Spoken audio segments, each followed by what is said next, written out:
All right, guys, welcome to my Sad Sunday number 39. Hope everyone is having an absolute awesome weekend and has had a great week, guys. So welcome to my part two series revolving a discussion around diabetes. Guys, what I have here, so this week here, I'm going to do an overflow. I'm going to do a quick recap on what I spoke about last week and dive into some information here that you might find useful based on some comments and some questions that I had from last week. So before we move on to this week, guys, so the recap on last week was specifically talking about diabetes and what is insulin, what is the pancreas, what is, okay? So it's, like I said, many moving parts to these particular diseases, and type 2 being specifically a lifestyle disease.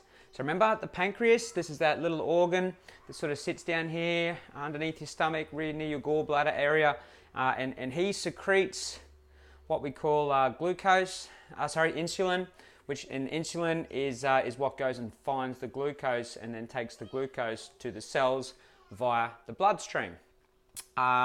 So when this guy here gets overworked, and this here is real size like I showed last week, when he gets overworked, okay, he gets tired, and then he just says no more, okay, stops working. Therefore, we tend to have this high level of sugar in our blood, so our blood glucose levels are always high, which can be a trigger and moves us into that type 2 diabetes, okay, which I'm going to talk a little bit more, okay. So just recapping again on insulin resistance as well.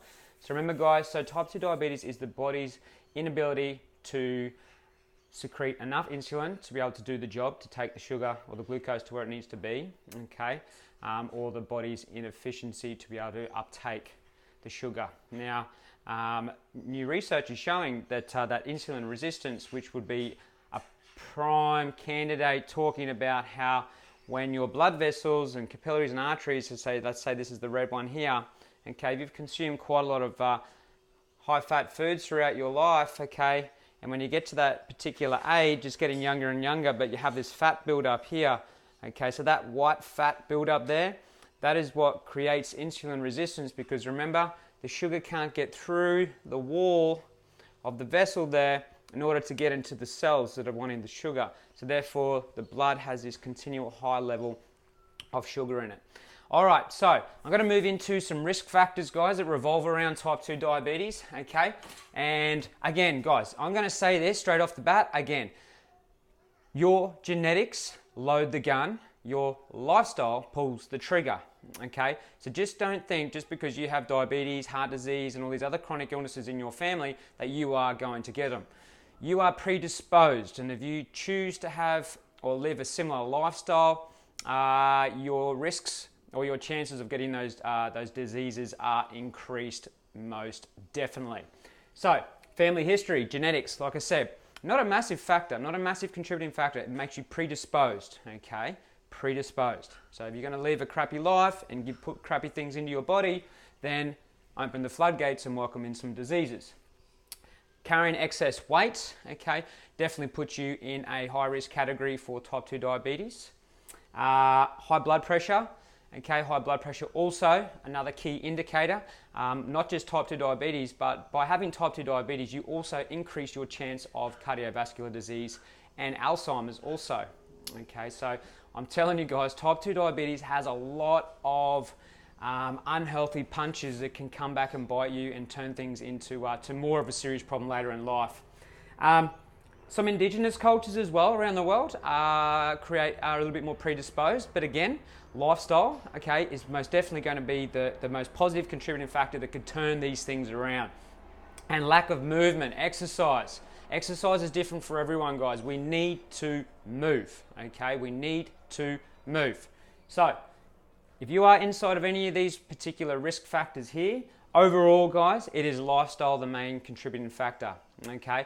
The other thing that's really getting up my goat at the moment is this talk about with some of the keto community, how these keto diets and doctors are giving the thumbs up to keto diets to diabetics. Now, when you don't consume any carbohydrate or very little, you're never going to have any blood sugar, any sugar in your blood.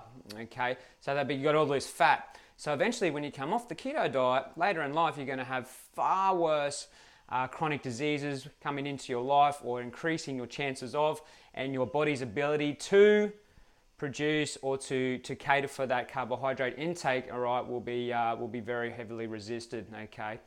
So things get worse. All right, now, someone asked me about, when I was talking about being pre-diabetic.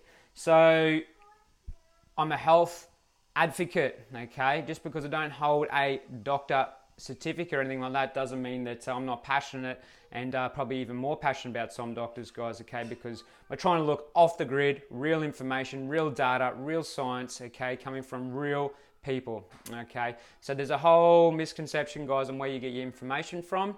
But I can tell you guys the best way to know if you are pre-diabetic, because there's a lot of people out there that are, you need to ask your doctor for a HbA1c test, okay? That's your hemoglobin. So you're basically testing the amount of glucose in your blood. Now, what they consider to be normal, okay, is below 5.7%. Pre-diabetes is anywhere between 5.7% and 6.4%. Type 2 diabetes, you will be diagnosed with from a medical professional that gives you your results and your diagnosis, okay, if you are above that 6.5% mark, okay.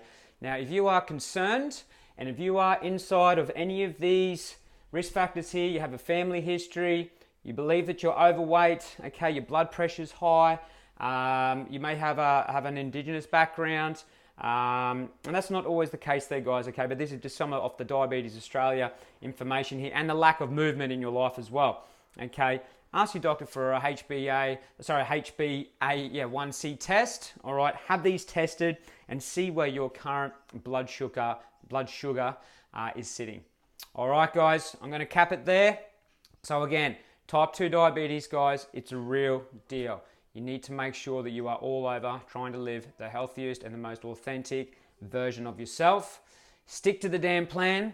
I wore my cactus shirt this week. I'm feeling cacti inspired, people. So remember, live your life longer, healthier, happier, and stronger. Peace, guys. Thanks again for all the support. Share and subscribe to my channel. All right, guys, we'll see you next week for our part 3, where we're going to start steering away from type 2 and start looking into the type 1 autoimmune disease, diabetes. All right, guys. Thanks again.